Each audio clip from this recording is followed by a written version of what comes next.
Baalli asitti agartan kun akka forfor namarraa fayyisu ni beektanii? Biyya teenyatti baala kanaan takkiin muka baala kana baasuun kiniinsaaf yookaan shigginyi jennaan. Viidiyoo tana ilaadhumaa yoo ilaaltan akkaataa itti forfor ifirraa ittisnu laallaa jechuudha. Mana keessattii fi shaampoo fayyadamuu qabnu isiniif himaa jechuudha.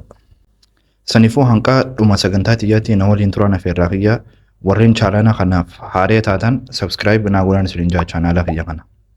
Ashamaa harka fuune hordoftootaa fi kabajamtoota chaanaala YouTube kiyyaa baga nagaan karaa YouTube chaanaala kiyyaa deebitanii isiniin jaa.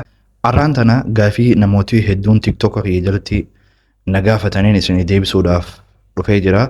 Sunis waa'ee forforii irraa nu dalagii akkaataa forfor ifirraa itti dhorkinuu fi forfor akkaataa itti ifirraa fayyisnu nu dalagii jettanii TikTok kiyya jalatti hedduu na gaafatanii jirtan.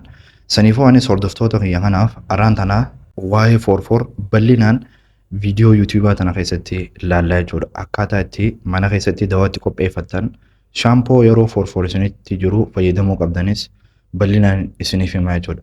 Saniifuu warreen chaanaala kanaaf haaraa taatan chaanaala kiyya kana subscribe godhaa maatii naa tahan isiniin jaa. Viidiyoo tanaas like gootaniitii naa eegaltanii jechuudha. Forfor yookaanuu deendaraf dhukkuba dhibee guddaa namarra hin geessine kan yeroo gogaan keenya qaccallotti goggogee yookaanuu salliixa baay'ee oomishee waan adaan adii yookaanuu gogaa dudu'ee adii rifeensaa fi duudarratti mul'atuu fi nama nyaatuudha jechuudha forfor jechuun. Forfor dhibee hamaa namarra geessisuu baatus garuu namoonni forfor kana qabu hedduu itti qaanfatan yookaanuu imbaaraas itti ta'an jechuudha. So forfor kun akkamitti uumama? Forfor kun akka itti uumamu akkuma beekamu gogaan keenya yeroo irraa if haaromsa. Saniifuu gogaan du'ee qaamarraa harca'a jechuudha. Kun immoo adeemsa baramaadha jechuudha yookaanuu noormaali jechuudha. Garuu yeroo forforii seeliin gogaa keenya yookaanuu seeliin gogaa mataa keenya qaccallottu hiizaabaa ol nurraa harca'a jechuudha. Saniifuu forfor akkanatti uumamaa jechuudha. So forfor kana maaltu nama fida? Takkaffaa gogaan keenya goggoguudha jechuudha. Yookaanuu dry skin jennaani forfor irra guddaa kanaatu nama fida jechuudha. Goggogaa yookaanuu dry skin kan jennuun kana. Yeroo gogaan keenya goggogee addaateeti nurraa harca'a jechuudha. Lammaffaa shaampoon dhiqachuu dhiisuudha jechuudha. Wanti forfor nama fiduu kan namni hedduun hin beekne shaampoon dhiqachuu dhiisuudha jechuudha. Namoonni hedduun shaampoodhaan mataa isaanii hin dhiqatanii kun ammoo dogongora guddaadha jechuudha. Yoo dhaabbataan rifeensa keenya shaampoodhaan hin dhiqanne akkuma jenne gogaan mataa keenyaatii fi salliixii rifeensa irratti oomishamu walitti qabame forfor rifeensa keenyatti tahaa jechuudha. Xuriidha jechuudha. Xuriin heddummaatee forfor taatee jechuudha. Rifeensa irratti yoo shaampoodhaan qaccallotti hin dhiqanne. Saniifuu lammaffaa wanti forfor nama fidu shaampoodhaan dhiqachuu dhabuudha jechuudha. Hayyee egaa akkana jennee namoonni forfor qabu shaampoo akkam fayyadamuu qabaa waan jiru haa ilaallu. Shaampoolee akkam fayyadamuu qabaa waan jiru haa ilaallu. Maaliif jennaan shaampoon dhiqachuu dhabuun waan forfor namatti fidu keessaa jennee dubbannee jiraami. Saniifuu shaampoo akkam fayyadamuu qabnaa waan jiru haa ilaallu. Takkaffaa shaampoo keetookeenaazooliif keessaa qabdu tan akkanaafaa fayyadamuudha jechuudha. Shaampoolee tana rifeensa keenya guyyaa irratti dhiqachuudha jechuudha. Lammaffaa shaampoo zink paayiritiyoon of keessaa qabdu tan akkanaafaa fayyadamuudha jechuudha. Sadaffaa shaampoo selenium sulfide of keessaa qabdu tan akkanaafaa fayyadamuudha jechuudha.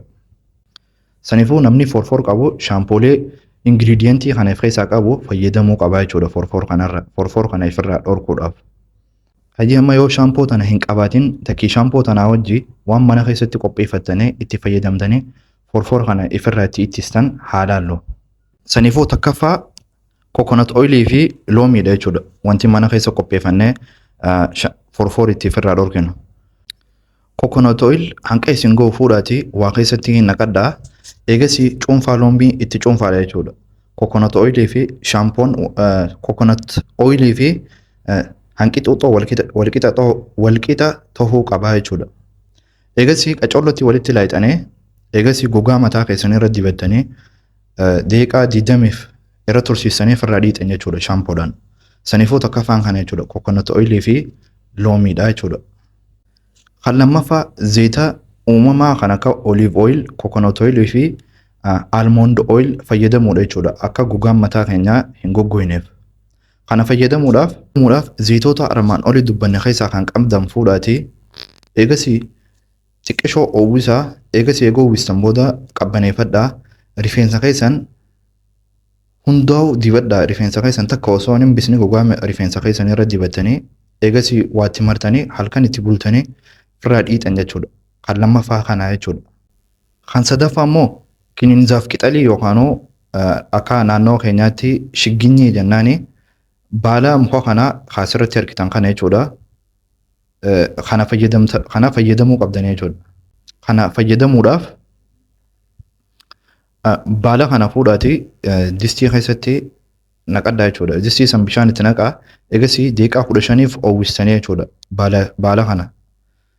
Eeguu oowwistan booda qabbaneessanii rifeensa keessan itti dhiqattanii jechuudha. Yoo feetan gizee shaawora seenuu deemtan dura waan kana dhiqattanii eegasii shaampoodhaan ofirraa dhiquu ni dandeessanii. Yoo feetan immoo eega shaawora fudhattan booda waan kanaan rifeensa keessan dhiqachuu ni dandeessanii jechuudha. Baala na cinatti argitan kanaan yookaanuu kiniinzaaf qixalii yookaanuu shigginyii jennaan nuti naannoo keenyatti ni jira jechuudha. Saniifuu kana jechuudha. Kana fayyadamuu qabdanii jechuudha. Namoonni forfor isin cinqe. Saniifuu viidiyoon teenya ta'arraa tana fakkaatti viidiyoon yuutuubaaf qopheeffanne chaanaala kana subscribe akka gootaniin isinii dhaama. Viidiyoo tanaas like godhaa. Hiriyoota keessan kan forfor cinqeefis share godhaa jechuudha viidiyoo tana. Saniifuu hanqa viidiyoo biraatiin walitti dachaanuu nagaan naa turan isiniin jaa. Bye bye.